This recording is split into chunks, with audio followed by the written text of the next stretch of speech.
This government meeting is brought to you by Eastworks and our local cable subscribers.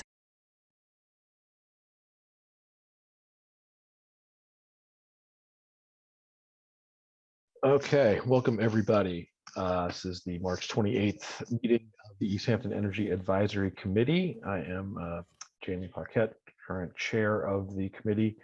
Welcome everybody. It hasn't been that long since our last discussion for some of us, but good to have you all here. This is the first time I think we've ever had this many people from the committee all together, so it's really great, and really grateful for all of you and the time that you're putting in to this. I think we have some really great things happening and potential for more. So let's see real quick, Scott, I don't know if you've had a chance to do minutes from our meeting. Was that a week and a half ago or so? I just finished them this afternoon. I can email out the PDF while we're meeting. Okay. Yeah, that sounds good. I don't know if we have too many controversial things to review or approve from that.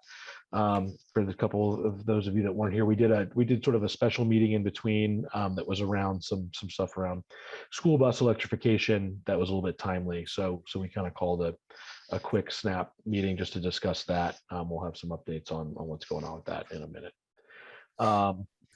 Minutes sent. Minutes sent. Okay. I think I got everybody. I added Misty to the list, so I think that's everybody. Great. So can we have a motion to approve those minutes? So we haven't had a chance to review them yet. Am I violating protocol by doing that? I don't know how this works. Yes, Marin shaking his head. Marin's much more seasoned with the protocols than I am. So, all right. So maybe should we table that? Yeah, I think it's not a problem. Just waiting till next week. We don't have to approve every meeting for the previous meeting. Right on. Okay, so we'll push that to the next time around. We'll do that meeting and this meeting all at once. See, we don't have any sort of general public members here, but anybody have something they'd like to bring up for public speak at the moment? All right, then we'll move on to the next part. Just a quick member update. Just officially welcome back Misty Altizer, rejoining the committee for some time away. So really happy to have you here. And I think that again, there's currently 6 of us on the committee, and really excited to have the full contingent represented. Move on to the next piece, reading off the agenda here, which is update on municipal aggregation.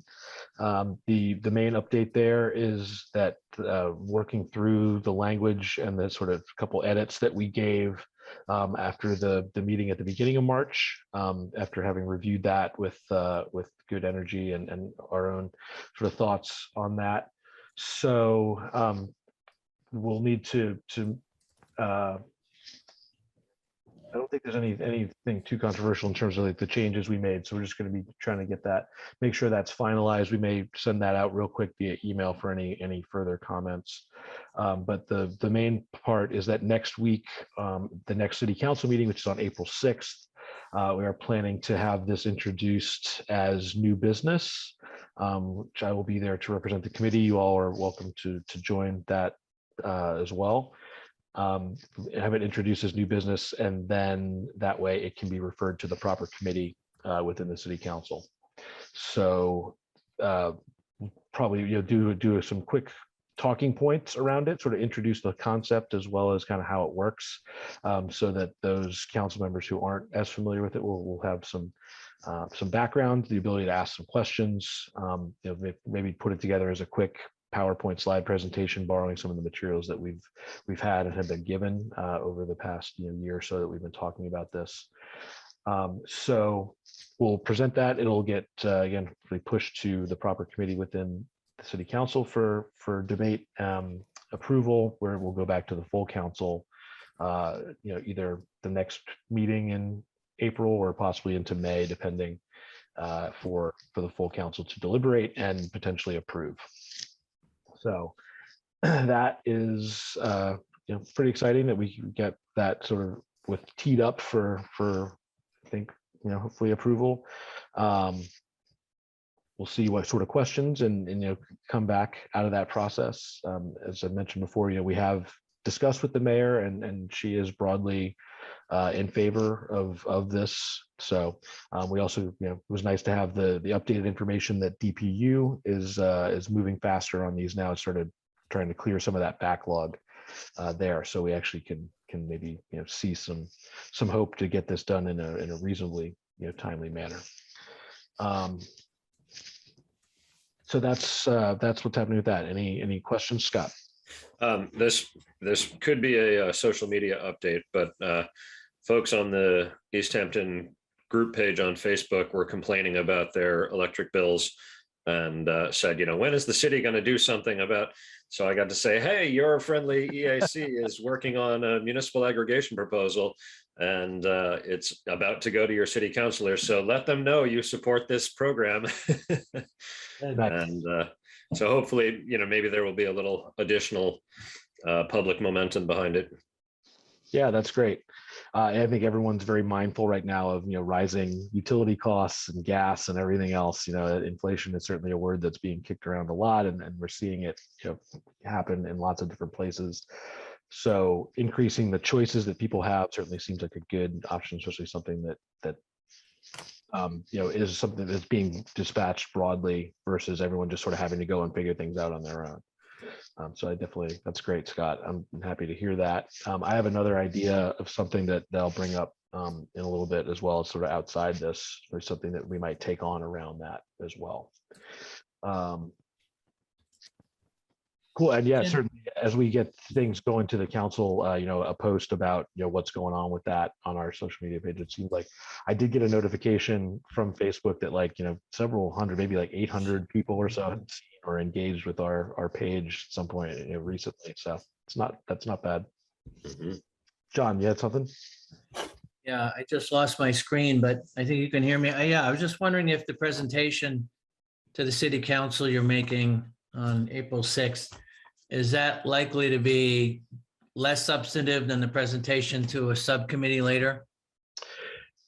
Right. Yeah. What we'll plan to do, I'll have to back at my email chain, but yes, will be a little more substantive with the subcommittee. We'll be invited. We'll show up for there and then go into more detail with that. The first one's going to be just kind of a broad overview. But we'll be prepared, to answer any and all questions at any of those, the first council, the subcommittee, and then the full council again. So, and again, it's great that we have, a few counselors involved in this process right now that can help, speak to some of these things and bring it to their colleagues and all that. So. Do you know if those are going to be in persons? I heard rumor about in-person meetings of committees and boards starting in April or something. Is that right?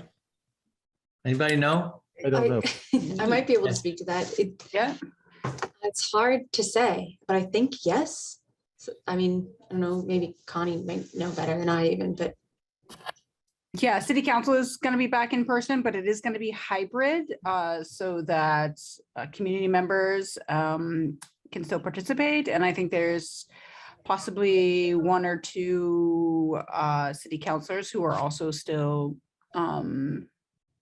wanting to come to meetings virtually just for their own safety, et cetera, but they will be in person. So starting with the April 6th meeting next week, we'll be in person. Okay. When do we get to be in person? Once the city says it's okay and they make a meeting space available to us. Yeah. I think that was the question I had, was for this committee. I don't know that there's a requirement to be hybrid, but it could be up to us or what you guys want to do. If you want to stay virtual or go in person, but it might be that you just have to go to in person. I'm not sure. So that's something, not all of the boards and committees are going straight to hybrid first. Mm-hmm. So I think this one might fall and has more flexibility, which would be nice, hopefully. Yeah, I mean, I think part of it is, right, they've seen this increased engagement from people with the remote option, right, and they don't want to lose that.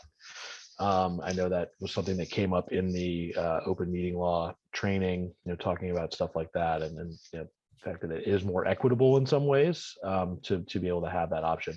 Now, there's other issues that come up around that versus like the experience that people have that are in person versus those that are remote, and those are things you kind of have to work with. I've dealt with this a little bit in my world of the soccer association, because we've been hybrid. We've had some hybrid meetings, we've had some in person, we've had a lot of remote, and we're moving back to an in-person meeting later today for the first time in a while. So we're going to see how that goes. I'll have a little practice with that at that point, see what happens. Well, we can talk about this a little bit more right now. Does anyone on the committee feel strongly one way or the other for having, in person or remote or hybrid? For me, I think it's convenient to be able to continue doing it remote, or hybrid. And, I don't object to folks being in person who want to, but I would love for there still to be a remote option. I'm almost at the end of the fencing season, so life is going to become a little less crazy, but through the fall and winter, being able to just hop onto a meeting and then, be out the door to practice just feels a little less hectic. So between getting home from other jobs and, all that kind of stuff. So I personally like the remote option. I agree. I if there are people who really feel strongly about meeting, in person, I would like it to still be hybrid, which I would imagine gets more complicated in terms of having a space to meet in. Mm-hmm. Yeah, the technology that you need to have available to Right. make sure that that's working. So, I'm fine with remote. I mean, I love, in person. As many of you, I haven't really got to meet in person, which It would be nice to meet everyone in person once. Yeah, we could do one. we do one. But I'm happy to push to keep, either doing it even fully remote if we can, if that's more convenient for everybody. It's easier to run it fully remote or fully in person. Like, the hybrid, does get complicated, but I guess we'll see. Do we know, is the city putting that out to all the committees and everything at this point, or? I don't really know, unfortunately.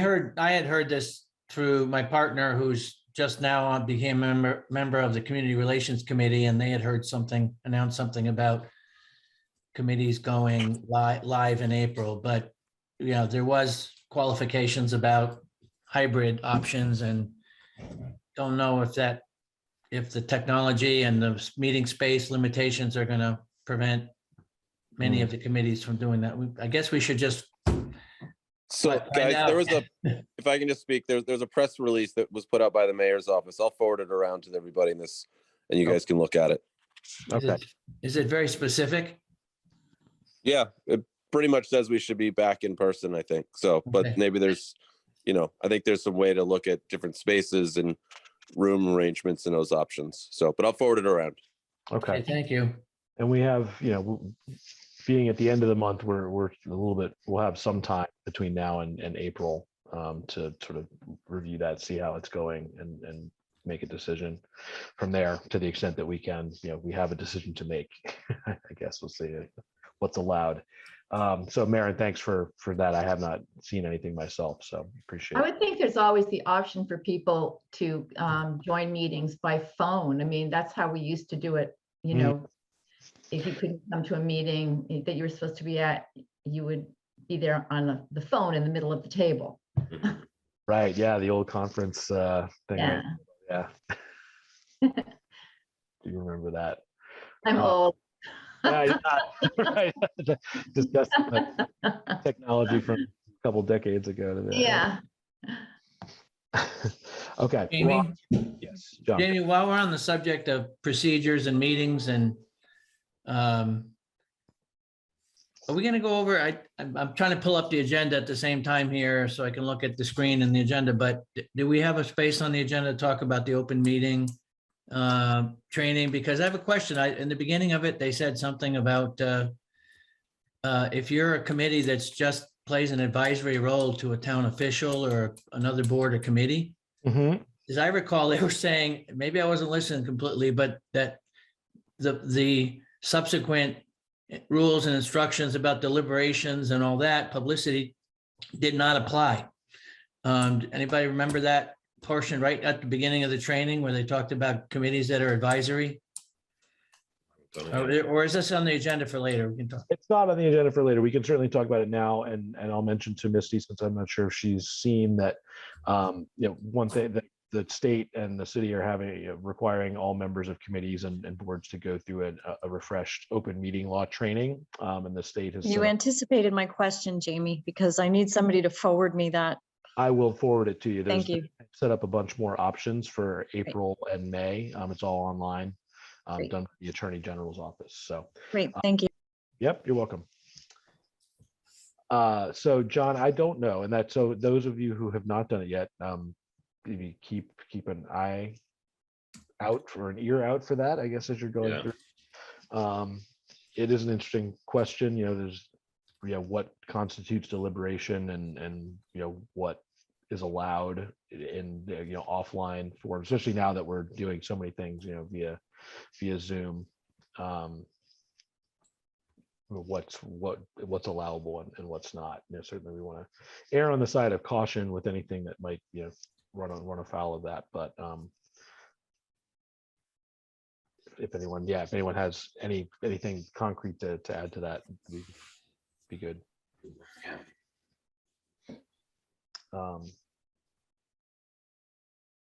right, so we'll check back on that next month as well. I'll make a note to add something on that to the agenda, and if maybe there's some other sources we can seek out some clarification on that as well. So next on the agenda was updates on the solar ordinance. I think last time we talked about, Jamie Webb had mentioned, the solicitor sort of telling the city to put the brakes on that process for now, because of some things going on at the state level. There was also going to be some discussion with the Agriculture Commission at their most recent meeting.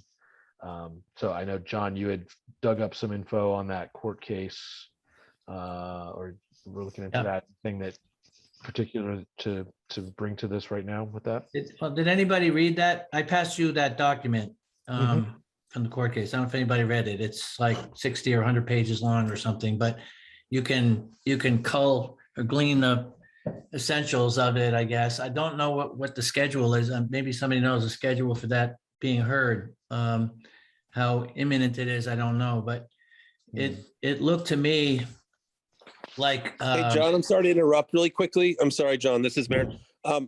Jamie, it sounds like Barbara's trying to get into our meeting. Oh, is there some people in the waiting room? There are. I'm sorry. That's my. Okay. Thank you. Sorry to interrupt you, John. No, that's all right. Oh, well, yeah. Great. Yeah. That's all right. Thank you, Maren. The Waltham case, I don't know if people knew, was a case of, I guess it was a Tracer Lane Realty Company, maybe partnership with a solar company, had a parcel of land in Lexington right on the border of Waltham that was where they were going to put their solar facility, but it was landlocked. It didn't have any frontage, so they could get into it. So they bought a residential property right on the border across from that property where the solar was going to be sited, and wanted to get approval for a roadway, the main in and out egress of that for the solar facility, and the city rejected it. They had other places where solar was allowed, but they rejected in that it was a non-allowed use in a residential zone to set up a road through it. And they got sued by Tracer Realty or whatever. They had their decision appealed to the land court. The land court sided with Tracer Realty, and then the city of Waltham appealed to the Mass Supreme Court. And but it looked to me, what do I know? But they made a pretty good case in this document, appealing to the land court. Waltham did that. They complied with, what is it? I can't remember is it chapter 40A? It's the 40A sections that talk about solar siting and prohibit prohibitions on solar facility siting. that they complied with it because they did not unreasonably restrict the siting of solar facilities. They allowed it as of right in an industrial area. They allowed it by permit, special permit or variance in commercial zones. And they allowed it as an accessory use for commercial and residential areas. So seemed like they really blasted the case that, the realty company made to the land court and the land court decision. So it'll be interesting to see, and it'd be interesting to hear what our planning department and Cassie's Conservation Commission, right? Not, okay. What our planning department people think about our standing relative to the arguments that were made against the city of Waltham, where our current and future proposed zoning, how that relates and correlates. Anyway, that's it. Yeah, and my understanding is the planning board, or planning and not board, people in the planning department are kind of waiting to see, Right. what is the case, what is the resolution of the case, and then we might, I don't know if that will change the ordinance at all, or if we will still go forward with it, or I don't know what will be Yeah. the result of that, but it's hard to say when they're gonna have the decision come out. Could be months, seems Right. like. Yeah. It's interesting reading. Did you pass that to the whole committee? I don't know. I sent it to you, and I can do that, or you can do that. Yeah, you can feel free to send it to the committee. I think I had shared like the news article that I saw about it. Yeah, right. as well. Yeah, I remember reading something about it, but I don't think I got anything from John. So Yeah, I didn't get into the 60 to 100 page level. I think yeah, that's fine. right. Stuck with the high level, like news level stuff. Right. Yeah, it would be, it does have implications, of course, statewide and as well for us. And Cassie, were you at the Agriculture Commission meeting where the dual use was discussed? I was not there. Okay, and then I don't think anyone from our committee ended up being able to attend. Right. So, if anyone, I don't know if the minutes from that meeting are posted already, but maybe worth somebody checking in just to see if there was anything useful from that worth bringing up here. Certainly, dual use is becoming getting more and more press and interest these days, and there's even I think companies trying to create special panels that are specifically for sort of dual use type applications, and finding ways to really make that more attractive. So it's great that the Agriculture Commission is addressing that directly as well. All right, well we'll see if there's any updates between now and the next meeting, basically from the Agriculture Commission or with the state court case. But right now it seems like everything's just kind of with the work on the ordinance. Nothing's going to change on that for the time being. All right, to the Green Community Grants proposals and reports, Cassie. Yeah, so nothing to update with the report. I submitted all the corrections that they requested. There was only 3 of them. And I haven't gotten confirmation yet that they're like, okay, this is good. They don't want anything else. My guess is that it is good. The 2 corrections were really small, and one of them was actually an error on their point. So I think it should be probably good to go, but I haven't squared away like a good way to visually represent that for a social media post. I know, Scott, you were interested in that. So I haven't quite figured that out yet. And I do want to have like 100% clear that yes, the report is accepted and good. But I can reach out to them again to see like, is there anything else you need? But then for, the next report, it's still early to be working on that. For the grant for the Teslas, the next step is that Chief Alberti's going to make an appropriations request for the city council at some point. I don't know if it's for this meeting at the 6th. I need to figure that out, but I think potentially not. Or if I don't know when that will come about. But we did get, the contracts and everything from the state side of stuff is done. So they gave us the go ahead to go forward. Yeah, And the appropriations request gets made once it's approved, then the purchase is made and the grant is applied towards that at that point. Yeah, it's going to be pretty straightforward. There is an element of, doing some training with the police officers who are going to be using it, making sure they know everything about the vehicle, but also giving them potentially like materials. If they take the Tesla to like a public event and then have it, sometimes they have like a police vehicle like kind of posted around. If they use the Tesla, maybe some outreach materials like, hey, electric cars are cool and here's why, something like that. And then I'm currently working to touch base with the chief of police in Ipswich, who they're the only other community that has Teslas in their fleet, their police fleet. I think it just is one that the chief uses. So I don't know if they're use it in the same capacity that we're planning to use ours, but still, I think it'd be really helpful to get their perspective on how it's gone, any notes they have about it. But him and I have been playing phone tag recently, unfortunately. So I haven't touched base yet. But the rest of the state, there's not really any other police departments that are doing this? Well, there are like I don't know about police departments that are electrifying, but people are looking into it. But in terms of explicitly a Tesla in the police force, Ipswich is the only other one, as far as I know. Interesting. That seems like something we could publicize as well, from being on the leading edge of things kind of standpoint. Yeah, for sure. Because I think it's like the Tesla. The reasoning behind the Tesla for the police force was that the Tesla meets those performance standards that they really need for their vehicles that maybe some other, like the Leaf might not be able to do. I don't know. So yeah, it is pretty cool. And refresh my memory, is there a charging station going in at the public safety complex as well? Or are they going to be using the ones at 50 Payson or? My understanding is they're going to put one in at the public safety complex. It's not something that's part of the grant that we've applied for. And the reasoning being is that if you wanted to get it through the grant, it has to be publicly available for public use. And the safety complex is like, well, we don't really know if we want to have it. We want it to be available for us because we're going to need to make sure these are ready to go. Mm-hmm. So we wasn't something that you can get through the Green Communities grant. Okay. Yeah. So it was just the vehicles. Mm-hmm.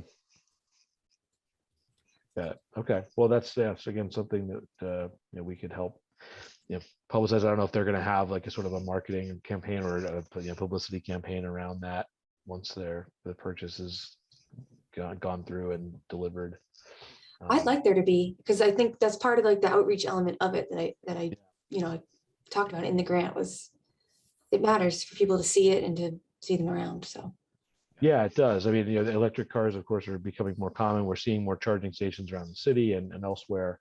The infrastructure is starting to catch up, which is great. But as we'll talk about with the school bus electrification thing, there is still kind of this like lack of general knowledge, I think, in some ways, or just even like conceptually, like this is something that we could do, kind of thing. It just it's also really important to push the fact that we got a grant to spend the money. Mm-hmm. So people get very weird about what are we buying Teslas for? Well, we got a grant. That's why we're doing it. That's good. Yeah, that the state kicks in. That's always a good selling point, is that we're able to leverage those dollars for stuff. I mean, things that we're going to need to do anyway, but also like we can go above and beyond, like get like the best possible outcome through those sorts of partnerships and grants. That's a good point. Okay. Anything else with that at the moment, Cassie? Nope, that's all I've got for now. I know that we're thinking about other grants in the future, but we have to close this one out before we can go for the next one. So to me, it's kind of on hold, but I'm, other grant things, I'm really interested in this electric bus situation. So might be more to talk about that. Okay. So are we going to talk about other ideas today, or are we going to post? We are. Yep. Yeah, that's, we can, do you have something you want to bring up now? We can certainly talk about it. Well, I one of the things that I went to the latest list of grant proposals that were accepted, and let me see if I can get this to open up here. Worcester got they got over $852,000 to fund a residential stretch code implementation program that provides grants to property owners to upgrade existing buildings to meet the performance requirements of the stretch energy code, and to fund an outreach campaign to market the program and educate residents. I thought that this grant was just for municipal stuff, but that sounds like it's a grant that would give money to residents, which I'm confused by. But it also makes me wonder what exactly they would be willing to fund, because they gave them a huge amount of money for this. So that was one question that I had about it. But then I also was wondering about the library and the senior center, whether, you know, are there any things we can do about energy conservation in terms of those two buildings? I don't know what's already been done, but that was one place that it seems like we might be able to get some grants. And also I was wondering about the bus that the senior center uses. I know they have a bus, and whether it get a grant to make that an electric bus. So those were the things that I was thinking about. No, that's good. I like those ideas. And I know too, to bring this back in, Cassie, you mentioned the last time sort of the Northampton, the Columbia Gas Settlement money and what that's going towards. So I don't know if there's been any updates on that as well since the last time. No major updates. They were, you know, because it's kind of in what is his name? Chris Mason over at Northampton. He's still working to kind of get this draft plan going. Be the main thing that we're going to like work off of. But we did decide, you know, maybe it'd be worth it to look into, you know, what are the amount of renters in our community and the amount of landlords, and then the demographics of both, and how that potentially could inform the plan. Just because, you know, you guys had mentioned before, like it would be really interesting to get at, you know, these kind of more rental facilities where the individual, you know, renters it's not within their capacity to change the heating, you know, of the building, but the landlord may have that capacity. And maybe if we supported them, then it's like you're helping impact a lot of people's lives. I don't know. It still definitely is pretty amorphous, but it's kind of starting to hone in a little. So I'm working to try to get that data at least for the next meeting. Okay. That'd be wonderful. Thank you. That'd be wonderful. Yeah, of course. I know they were working on a draft. I think I'm reading through the notes from last time. A draft that you were going to get and share once we have that. I guess once they've kind of come up with that on the Northampton side. And I just have a quick question. I haven't been in a while, so maybe you guys can help me understand a bit. What's the mechanisms for identifying appropriate grants? Is that designated to someone? Is that an initiative that's formalized somehow? That's a good question. On the green community side, I mean, that stuff sort of predates my involvement here. It seems like that's something that's just kind of ongoing, right, Cassie, is that through the planning department or the conservation? Yeah, it's been to the planning department, and I know Maren was helping with it or doing it for like a really long time. And now once I became full-time, there was going to be an opportunity that could be something that could be rolled into my responsibilities. Because when I first started, I was just the Conservation Commission, you know, making the meetings happen and the permits and things. When I became full-time, I kind of started to take on more this green communities thing. As it stands now, you know, I did their last report and plan to kind of keep doing that. So green communities wise, it's me, I guess I'm the main staff person now. But for other grants, I don't know that there is a formal, you know, it's as we find things, it kind of is like, who is the appropriate person to take this on? Is it a staff member? Is it, I don't know if it would make even sense, or if anyone would have the time in the actual committee to take it on, or I have no idea what's appropriate. I mean, I have some time, I can take some of it on, but I just would need some direction on where I'm hunting for things. And it might be more than what, I might be biting off more than what one person can do, but I'm happy to tackle some of that. I just, especially if we think that there's money out there that we're just letting pass us by. But I don't know what the committee thinks, what your general overall sense has been and what your experience has been, if that's the case, or are we really combing things to get the money? Yeah, I don't think, we haven't been doing it in any sort of formalized or even strategic way to this point. I think it's sort of, as things come across our field of vision, we'll bring stuff up here. Obviously, the planning department, does quite a bit of that for their stuff, but that's not all energy focused, of course. There's as much, it could be much more, whether it's like Union Street or some of the other things that bike paths and some of the other stuff that they work on. But if there are opportunities, we can certainly be more systematic and then have somebody or even all of us in some level out there looking for things or just trying to see what might be possible. Do you But- guys have a sense that we are missing out on some money or not really? Or would that be a worthy use of, committee so. member time? I think it's worth, with the federal, I can never remember the acronym, but Right. the federal infrastructure money hitting the states and them turning around and funneling that back. In fact, that was one thing we had talked about once before, Jamie, is to find out whether the mayor and whether the planning department was kind of on top of knowing where that funding was going to be funneled from and for what types of projects. I remember there was a emphasis on wastewater treatment plant improvements in energy and otherwise in that funding source. But I think there might be some logical places to look and to just determine whether there might be some eligibility for the things we're thinking of. And I'd provide some help if that was more than a one-person effort, Misty. Great, thank you. Yeah, I might just send some folks here on the committee some individual emails pointing me where I need to look for things. So, so yeah, John, Okay. I'll fold you into that.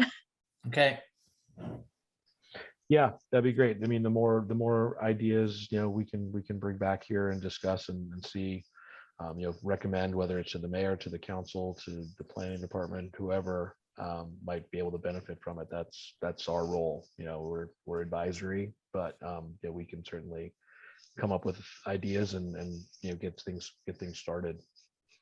I have one more thing to discuss related to the green communities, and that is the fact that the stretch code is going to be rewritten and it's going to be much stricter. And it's also something that cities and towns are not going to be required to adopt. They have to opt into it. And I would like to see the Energy Advisory Committee advise that the city opt into the new stretch codes. So that's something I'd like to bring up now, and maybe we can discuss it another time. Especially be good to discuss it. We know what they are, what they're going to be, but they're supposed to be, very strict and very different than they are now. We'll see what they end up writing, but the city will need to decide whether or not they're going to adopt them at some point. And that would be adopted through which part of the city, do you know? I assume the city council would ultimately have to agree to it. I don't know for sure, to tell you the truth, but that's my assumption, that it would have to be the city council ultimately that would make that decision. Do you know, Cassie? I don't know who would make the ultimate decision. I do know that right now it goes through the building department. They make sure people are in compliance with the stretch code. And I do remember community, we were required to do that when we became a green community. That will no longer be the case once they do the new stretch codes. So at some point along the way, the city will have to either say, we are going to do this or we're not. And, Connie, do you know what? I would think it'd be the city council. I don't know. I mean, if they're codes and ordinances, then the city council, I believe, would have to play a role in that if we're changing kind of ordinances. Yeah, I think so, ultimately. But I would like to see us support that opt-in. Yeah, and that's certainly something that we could do again, at a city council meeting, have a representative there to recommend that. Right. Whether it's if there's certain language or whether it has to be a proposal or whatever it might be, the adoption of the specific resolution or something like that. That would be great. Okay. I'll find out more about that. I know it hasn't been rewritten, and I'm sure it's going to be very difficult to get agreement on the new language because it's going to be very strict. But I'll see where I can try to find out where they are at this point in rewriting it. My guess is nowhere. Yeah, I don't know anything. So the more you can find out and bring back to us. All right. Well, and just a point of clarification on the stretch code. I mean, the stretch code is basically has always been set up so that it would be sort of 3 years in advance of what the current code was. So it was always being, the ante was always being moved up. The goalposts were always moving, just like every code is going through transitions every 3 years. The stretch code was just intended to be already at that next 3-year goalpost now. And so, but then that kept moving as we keep moving forward. So I'm not quite sure what you mean by it's going to become much stricter. But I think that there is an intention for it to, again, be moved up to the goalpost that would be 3 years in advance of what the current building codes are. And yes, we probably are moving to try to have a little bit better building codes with all of the energy efficiency measures that are trying to be passed across the country. Well, my understanding was that the the legislation that got passed this year, that the sort of big omnibus energy bill, included language about rewriting the stretch codes to net neutrality, and that there was a deadline, I think, at the end of this year where it had to be rewritten. When it would be put into effect, I don't know. But my understanding was that was part of that legislation, that it had to be rewritten by the end of this year, 2022. I can find out about that because I remember reading about that. I'm sure I can find something about that. Okay. But you know a lot more about this than I do, Maren. But that's all I'm referring to is that big legislation that was passed at the beginning of the year. But I'll look into it, and whatever I find, I'll send out to you guys. Okay. And I want to circle back to the things you were asking about at the beginning of this part of the discussion too, which was the bus for like the buildings, right? The Council on Aging building. Yeah. What was the other one that you mentioned? The library. The library, and then the bus as well for the Council on Aging owns, and like what the, I guess, procurement process, or who's in charge of that if we were to like go down that road of like wanting to push them, who we talk to about that, or how we find out where they are and how much, I guess, how much longer they intend to use their current model, that sort of thing, be the type of thing we'd want to know. I think as we've learned with the school bus thing, we unfortunately found out the information we wanted. We were a little too late in the cycle to have too much of an impact right now. But as far as those buildings go, if there are specific projects that could fit a grant, efficiency or whatever, that would be worthwhile to push forward as well. So the city doesn't own, I just assumed the city owned that bus. Is it a bus or a van? The van, it's a van. It's a van. Okay. Yeah. Doesn't the city own it? I don't really know anything about it. So that would be my assumption, but again, like I didn't know the shape of the school bus contract either until we started looking into it. So, well, I would be more than happy to get in touch with the library and the senior center and just to ask that basic question, where those two buildings stand in terms of ideas about making them more energy efficient, and what the story is with the van. I'm sure those are questions that wouldn't be too hard to get answered. Right. Yeah, because I had heard that the Council on Aging was maybe considering moving out of that building somewhere else, but I don't know if that's actually happening or not. I had heard a rumor that they were going to be in like the Manchester hardware building at some point, but I think there was some changes. They ended up buying that, and some other plans maybe got patched as a result. But yeah, finding anything you can find out and bring back to inform some future initiatives. All right, let's talk about the school bus. Just John, you want to give us an update on what happened with that? Well, I mean, the basic problem, no matter what the attitude of this school department is towards electrification of the fleet or the private company's fleet using electric battery vehicles. The problem was that we just got in at the 11th hour and it was too late for them to really consider it. I'm not sure it would have made a difference if we were there on time or, a few weeks earlier, but it took us a while to talk amongst ourselves and meet. And I had spoken with Dale, I don't know how you pronounce, anybody know how to pronounce that, Doron? At the bus transportation, business services person? Yeah, Dale. I Aaron? think is the Anyway, Dale, I spoke to her right after our last meeting. I think it was like the 1st of March or roughly. And at the time she told me she was willing to review language. At the time she told me that the bid language, the bid document was supposed to be, the goal was to have it done by the end of the month. So we got our feedback to them by the end of the month, but somehow before the end of the month, I don't know, it was like the 24th or 3rd or something. But they proceeded on a faster schedule than they anticipated, which is unusual. It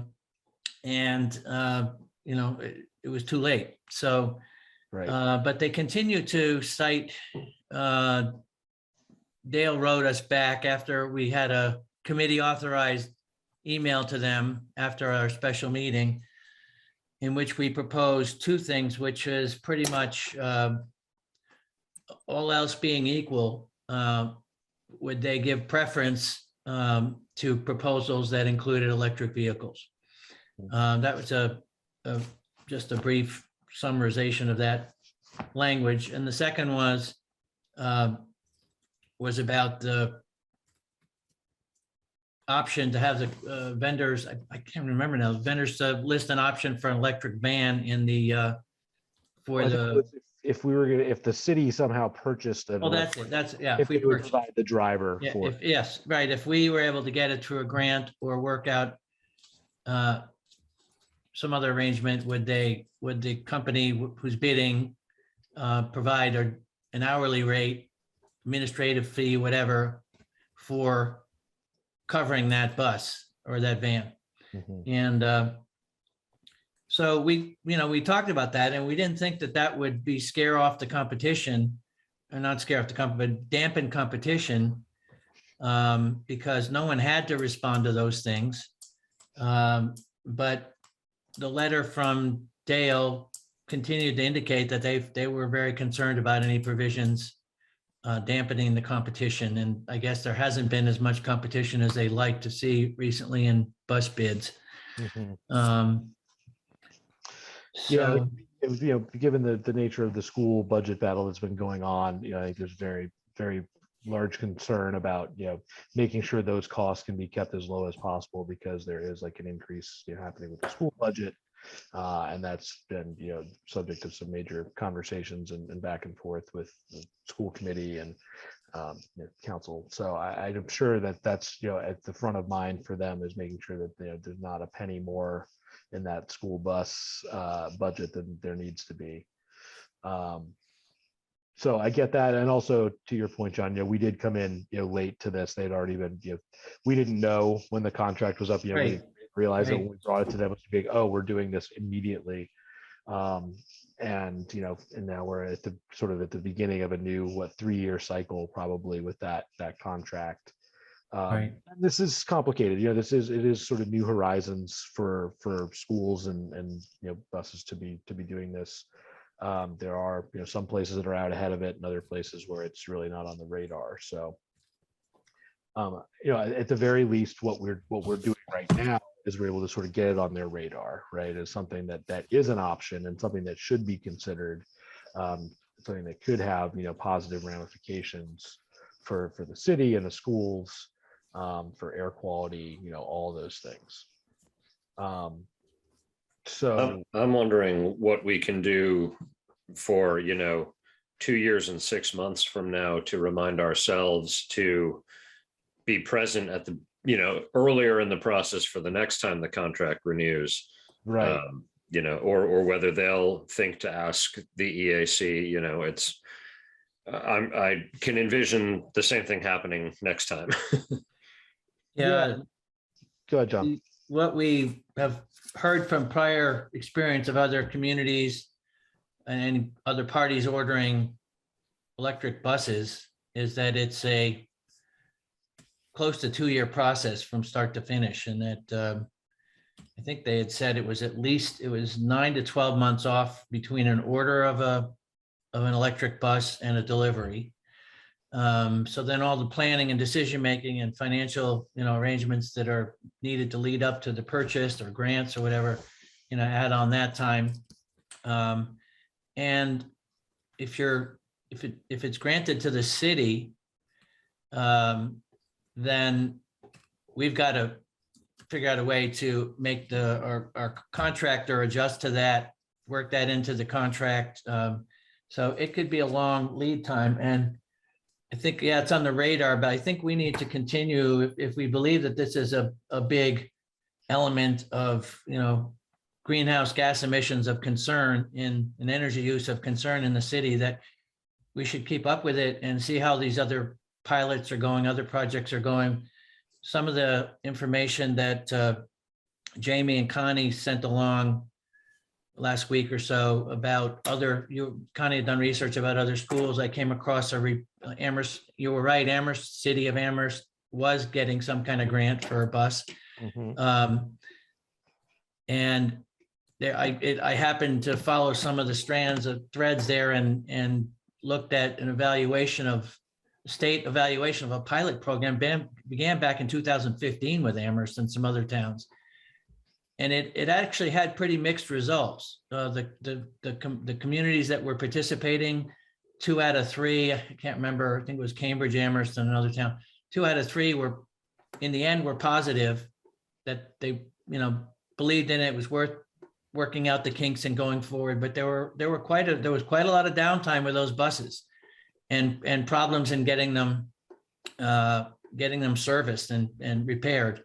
And the charging systems were very complicated, and managing the charging systems were critical. Yeah, I thought that was an interesting report because they also talked about the fact that they hadn't done enough training for people to know how to fix them.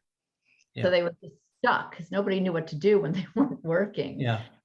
So maybe it's good that we're postponing this because maybe in 3 years' time, a lot of those things will be ironed out as well, Yeah.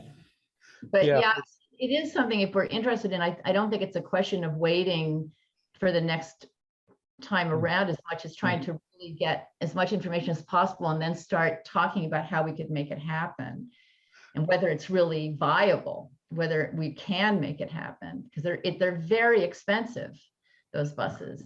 Yeah, well, that's where I think it's great that, John was able to have that conversation with Highland, that's that, I'm not going to sit here and say, that private industry is the answer to everything here, but to have a company like that can own and service and is doing this and replicating things in multiple places, that goes a long way towards every community having to sort of learn things on their own, number one.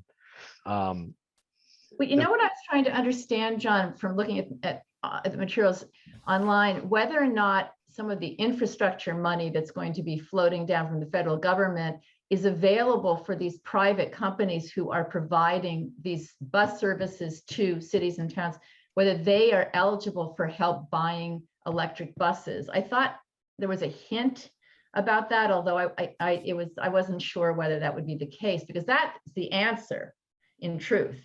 These companies need to be the ones who are buying these buses, not the cities. Right. And there are incentives already in place or something like that, but it'd be interesting to see what new things are coming, from the legislation, from these, renewed calls for, deepening the electric infrastructure for vehicles, as well as, the things that those companies are doing, which is they're aggregating this battery power that they can put back onto the grid, right? There's those arbitrage sorts of opportunities that they have as well to say, okay, we've got this whole fleet and we know that at certain times they're not going to be used, so we can make that, that. And so should we be talking to whatever company gets the contract? Yes, that was, exactly what I was thinking. When we should follow up and find out who wins the award, and then that's, we should, have that conversation, maybe even invite them to a meeting to come and to talk to us, about this. What do you know? What are you thinking of as a company around the future of this? Because, depending on the company, maybe they're forward thinking, maybe they're not, maybe they're just going to ride, diesel buses into the ground until they're forced not to, or maybe they are thinking ahead of like, what could we do that's a little more forward thinking, that's a little more ahead of the curve. The representative from Highland Electric Transportation that I spoke with said they'd be happy to do a short presentation for anybody in the committee or body in the city who would like to hear from them and talk with them directly. And that could be helpful clarifying some of the issues that we've seen come up in the discussing with the school department in the last couple of weeks. Yeah, and again, whatever company gets the Easthampton contract is almost assuredly going to have other contracts, right? Whether it's the current one now that's like Easthampton, Northampton, and some others. So it's not just going to be, like they have 7 buses, 8 buses that are servicing our town. It's going to be they're going to have a whole fleet, and they're going to be doing a regional or even broader kind of thing. So that if we can broker that conversation and push that for from the Easthampton standpoint and have it benefit some other areas, then even better. Well, I volunteer to keep on top of it and try to put together some kind of long-term game plan and talk, with whoever else on this committee wants to work on that in between. Okay. Yeah, I think, at the very least, following up with Dale, and I know actually, I think she may be leaving her post with the school sometime soon. Oh, really? Maren may know that for sure. I did hear something that this was her last like school budget. That came up in the school committee meeting last week. Yeah, we'll be hiring a new business director. Hopefully soon. Hopefully soon. But okay, so we'll see. John, did you read the Thomas, the Thomas Built Buses article that I sent? I think I did. They talk about, their article talks about all this money that is available for buying, or will be available for buying electric buses. And according to them, for-profit companies would be eligible. So. Okay, I'll check into it. Yeah. So follow up with them, make sure that we know when the contract is awarded, like who it goes to, and then Right. the outreach process to that group. I was doing some digging similarly about this and what is out there. There was a newsletter that went out through, I think it's the Clean Cities Coalition. Right. Yeah. And one of the things, so there's this rebate, EPA is doing some kind of rebate program for school buses, but like you said, I don't know if it's available for commercial enterprises or not, or if it's just for cities. And then the other thing that I saw was that there is this, it's called ACT, and it's basically can help towns do planning for electrification. So maybe that is maybe a better place to start, because the rebate program starts in April, end of April. So it sounds like I'm behind the curve in terms of we do it through a third party and we're getting a contract now situated. So it sounds like we're not in the position to be like buying buses. Yeah. But yeah, it was interesting. There's other things out there. And then the other things that I saw, and I went to that webinar on vehicle to grid energy, and it was just really cool. That would be something that would be so cool if we could figure out how to implement here, because it just seemed like a win-win. But they were talking about using them for like emergency energy sources, like when there's a blackout, you have a mobile bus and that has a big battery on it you could take to where you need it to be. And I don't know, it just sounded really cool. but yeah, I guess it sounds like it's future. Yeah. Another idea for a grant. To get someone to come in and advise about all of this stuff for us and look into That- what options. That's what that ACT program was. So we can look into that more. And then Also, the green communities, I think that might be a grant we could get through the green communities as well.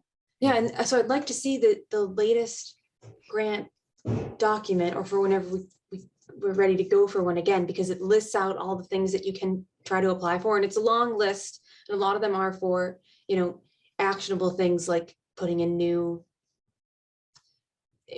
fixing facilities so that they're more, green or more efficient.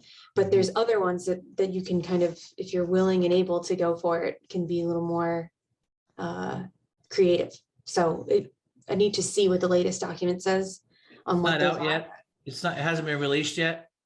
I don't think, well, I don't know if the one for this latest grant period has come out or not yet, we weren't going for it, so I Yeah. haven't looked Yeah. out to find it. It might be out. But even so, if it's getting updated, then it's worth a look. So I When can you try to see what I when can you find. see it, could you send a link to us? Because I tried to find a list like that and I just couldn't find it. It would be great to be able to just look at it. Yeah, I can see if I can find that. Thank you. Thank you. Along with the act, I mean, the, what was it, Clean Cities newsletter that you just spoke of? Yep, Is I that, can is send that that. readily available off of a website, or do you have to be a member, sign up or something? I don't know. I got and that reminds me of another thing. So I just am signed up somehow from some previous person for this Clean Cities Coalition. So I can send that one newsletter I got that had all these things listed. Okay, That'll be easy to send. And then I also signed up, there was a newsletter, but I think it was specifically for the EPA's bus rebate program. I signed up for that too. I can send, that link Okay. will be in there. So okay. that'd be cool. But Good. yeah, I'll definitely send that along, and then I will look for the new updated grant document, see what I can find. Thanks, Cassie. No problem.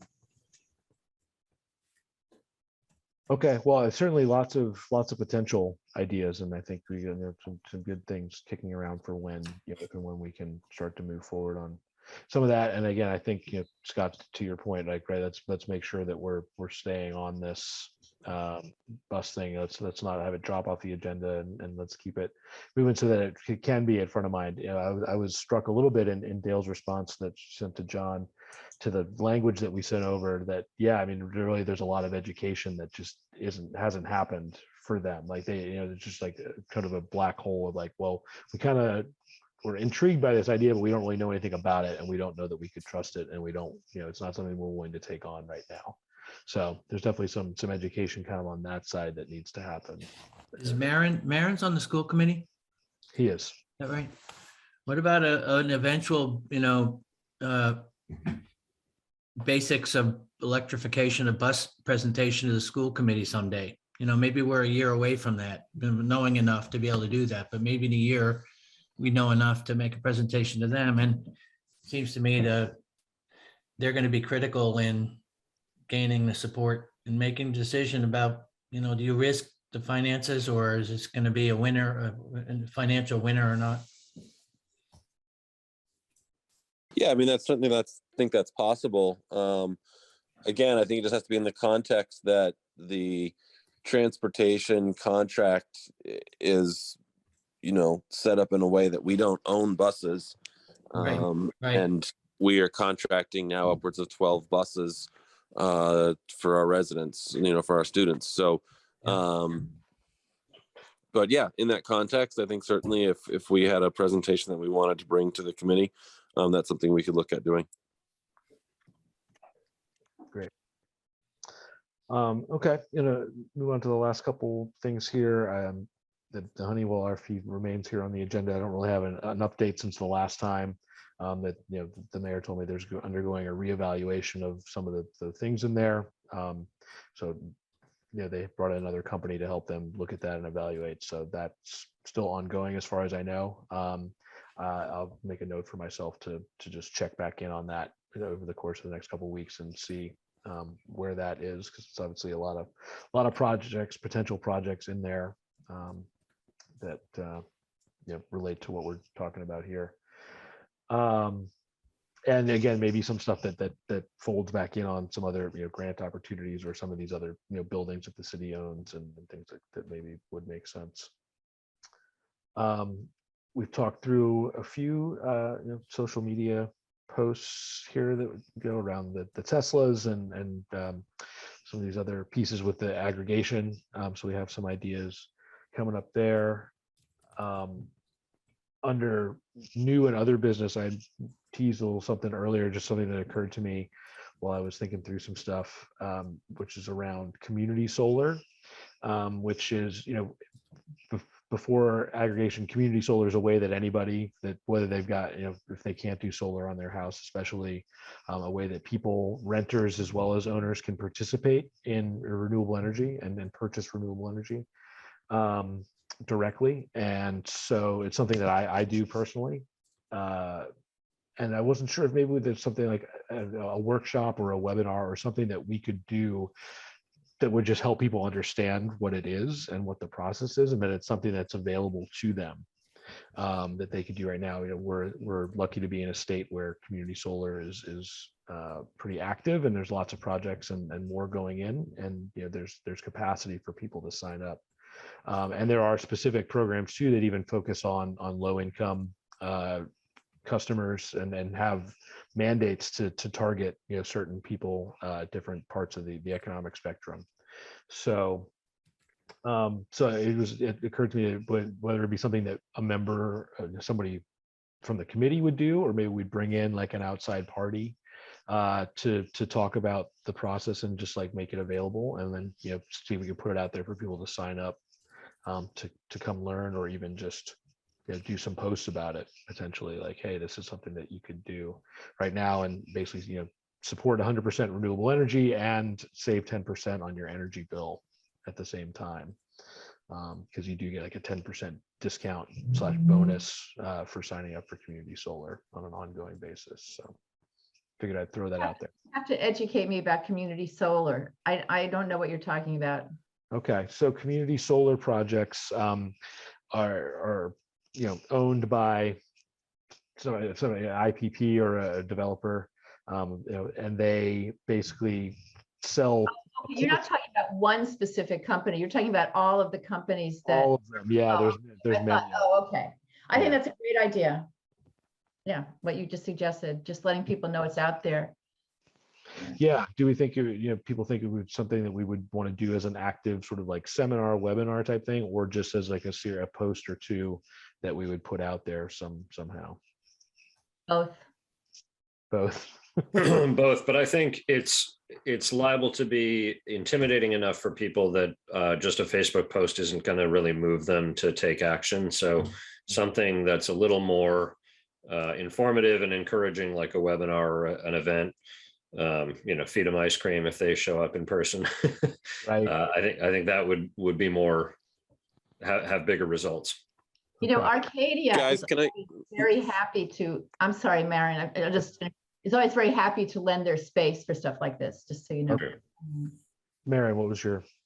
Yeah, so my company works in this area, so I've both got to be a little careful in terms of conflict of interest, but also just to give a little bit of knowledge on it. In Eversource West, where we are, Old Wamiko, there's really not new community solar coming on board right now. So I don't think there's a huge amount of availability. And so I think that we'd need to be careful about putting forward an education campaign on something that might not have a lot of availability for customers to be able to do. Okay. But then we'd also just need to be really careful about presenting an idea would also, how do we link up then with, if there are companies that are offering it right now, and getting, just having to be careful about sponsoring a company, Right. Some of the different ones that are out there and doing it. So, it's a great, it's like I said, it's what we do. One of the products that we sell in my company, but there really is not much in Eversource West that I know of. So I think that, I don't know how valuable it would be to engage that kind of level of education, because it is a little confusing. People don't understand why you're just getting savings. And while it's really valuable, it's just not very available right now in the West. Okay. Well, that's certainly worth looking into more, and I can take on some of that. And if Marion, if you have specific information to point to on that, would be useful. I do know, right, there things do get subscribed and then they're closed, right? So, and there may not be that much currently. I was looking at New York recently, and New York is like going crazy with community solar. There's like, no matter where you live, there's like 20 projects that you can sign up for. Oh, wow. But they've also making a big push in like Massachusetts with the ups and downs of the SMART program and things like that. Things are kind of like accordion, expanding and contracting, and there's not always as many new projects happening. But certainly, yeah, and Maren, to your point, like, it was definitely in my mind that we don't want to be in a position of promoting a specific company, to the extent that we could have it done by sort of a disinterested, third party that's just more about education and awareness versus, hey, sign up for this through my company for this specific project. Again, that's maybe why it would make sense for a member of the committee to just sort of present some information on how it works and get some things in there, talk generally and how you would go about doing that. I wish there was a way to, like in the academic world, too much we overuse surveys, but a way to survey the community just to get the temperature, gauge the level of interest before we went down any kind of rabbit hole, just to see what maybe where the lines are divided, whether people, are you interested in community solar? Do you know what community solar is? Those kinds of things. Just to have a better idea of what the community as a whole might be willing to engage in, so we'd know better where to focus those efforts. But I don't, off the top of my head, I just can't think of a good way to, beyond the Facebook thing. Right. Yeah, this is the constant challenge of our age right now. So how do you get maximum exposure to things and response to things, and get the information that you want? It's definitely an open question. I do think it's useful to try to find out some of that, try to get some of that demographic info again, especially, I'm sure most homeowners, especially if they have an advantageous, roof disposition, have been barraged by solar companies over the past few years. But renters and other folks that can't do solar, maybe less so, and maybe they're those are the people that can be more easily targeted for something that's like, oh, I didn't realize this was an option, something I could do. Right. I've got too many trees, or I rent, and like what, and then, if you rent, it can move with you and all that too. So, Right. Yeah, so it would be interesting to try to delve into some of that, how much of our community falls into these different buckets and how we could best reach them. I mean, if you think that would be useful just in general too, in other projects, I'm happy to, comb through some census data and see what I can come up with by way of demographics and, and pull some stuff together. If you wanted just sort of a broad stroke of, here's what the community kind of looks like, and here's where we think we might be able to have an impact, a greater impact with some of these projects, and how to kind of market them. I think that would be good. And I think, back to the thing with like the Columbia Gas Settlement money, where we're looking at, trying to target some of those things too. It could be useful in that context, right? We want to put together a program that's going to target, heat and efficiency improvements that maybe goes into the rental markets or to multifamily buildings, versus to just like straight homeowner assistance, or even again, like a technical assistance program that's going to help, providers learn how to talk about this stuff. That demographic info could be useful. So yeah, Misty, if you're able to find some things and put together, and then maybe we can consider, getting a survey out there, or, again, putting together a basic presentation ourselves that we could market and start to collect that information from those who attend as well, right? We get 10 or 15, 20 people to come talk to us. Like, what do you know about this? What do you want to know about this? Yeah, and we might be able to just look at it too and find some pain points, like where, so we know going into a project, like, hey, okay, here's where some of the fissures might happen, or where some of the pain points might be for some of the stuff we might want to do. Mm-hmm. It might be worth partnering with some other committees in town to think about what are the issues that people care about, and so maybe partnering with housing affordability also, and energy, and that way people who might not be thinking about energy but are thinking about affordable housing, they're wanting to participate in this particular survey, and so that's an opportunity for us to gather data on a variety of different issues. But we're working in tandem with some other committees in town about the issues that they're concerned about within the city, et cetera. And then that is actually provides us a variety of different information that it might be worth exploring if there's some other committees that want to kind of think about that, and then we can work together. Mm-hmm. I like that idea. All right. Well, I will look around and see if there's like an obvious, company or partner or something that's like sort of a, not somebody who's directly selling solar that maybe we could reach out to, or I could reach out to think about what we could do, and if not, then maybe something we could do internally that we could then put out there for the public consumption.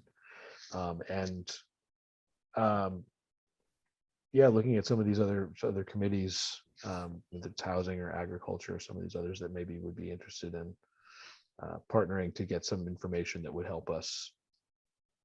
That's a good idea. Do you know, Connie, specifically like who with housing, like who reach out to? I'm sure I can look up who it is, but yeah, I know I used to sit on that committee, so I can reach out and ask them if that's something that they would be interested in. Okay. And connecting with, and then if they are, then I can connect you. That'd be great. Mm-hmm. Just remember that Misty, or I think it was Cassie earlier, said she was going to look into, didn't you, Cassie, into the statistics on renters versus owners, home ownership in the city, and some kind of a profile like that? Yeah, that's what I wanted to do. And I don't know if Misty, you have like a source for that information. I was just gonna see what I could find on the internet, but I didn't know if there was anything, obviously from like official sources, like government sources.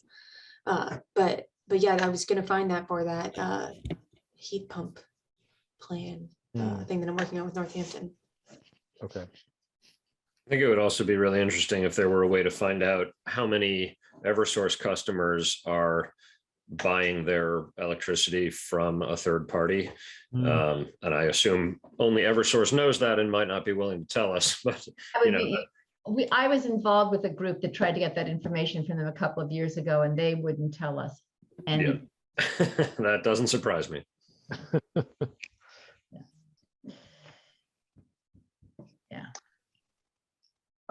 Okay, well, Cassie and Missy, you can coordinate maybe any information that you all find, or work together to try to figure out where the best sources for that information would be.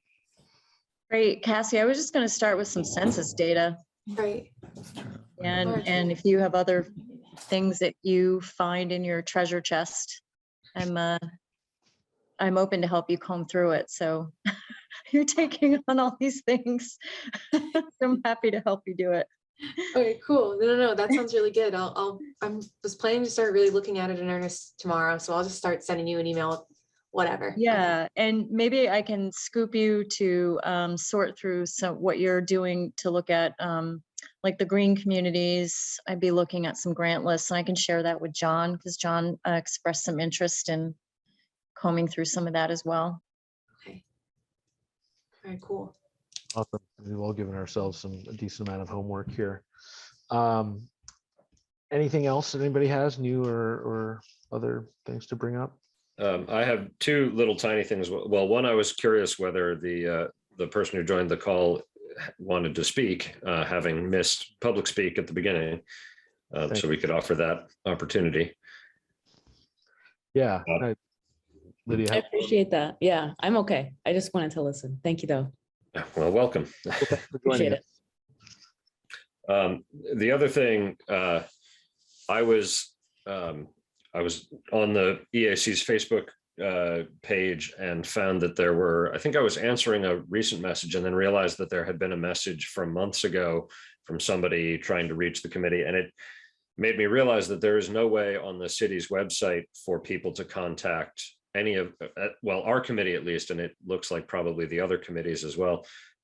So I wanted to find out whether that's in fact the case, and if so, maybe we should set up an email alias or something so that as a city committee, if folks want to communicate to us, we should make that easier than them having to stalk us on Facebook and send a message that we don't see for 8 months. Are we eligible for the government Easthampton email, or is that only for elected officials? It would make sense to me for them to be able to just set up an alias and it could forward to everyone on the committee or the chair of the committee or something, just, you know, a simple, like not even an email mailbox, just an alias. Mm-hmm. Well, Connie, what do they do? What did they do when they set up your email address? Is that does that go to, how do you have to go into a separate email for the stuff that's sent to you through your easthampton.gov? Yeah, it's a Gmail account. So, but it doesn't get sent to your regular email. That's just like you have like you just have a separate account. It's a Gmail account. And I know it says easthampton.gov, but it's a Gmail. And it's by Google. The city set it up for you, I assume. Yes. Yeah. So I wonder if they would just set that up for us. I don't know how that. Yeah, would I reach out to Karen about that? Would she be? Karen, yep. Karen, sorry. Okay. Scott, I'll ask about that because Karen's who I go to get the Zoom links and stuff already. Great. Then maybe the city would be able to put that contact info like on the website as well. Yeah, that'd be great. I think it's a good idea as a general policy that like the committee should be able to be reachable more readily. Right. Transparent government and all that. Okay, great. Anything else from anybody? All right, our upcoming committee meeting dates were on the agenda, but fourth Monday, April 25th will be the next meeting. I'll have some updates up prior to the city council next week when we do the aggregation presentation again. If anybody wants to swing by and join that in support or just watch what's going on, feel free. And otherwise, we got a lot of things to dig into and report back on for next time. All right, we'll get a motion to adjourn. I move we adjourn. Second. I second. All right, thank you, Misty. All in favor? Aye. Aye. All right, we're all good. Meeting is adjourned. Thanks, everybody. Appreciate your time, effort, and we will see you in April.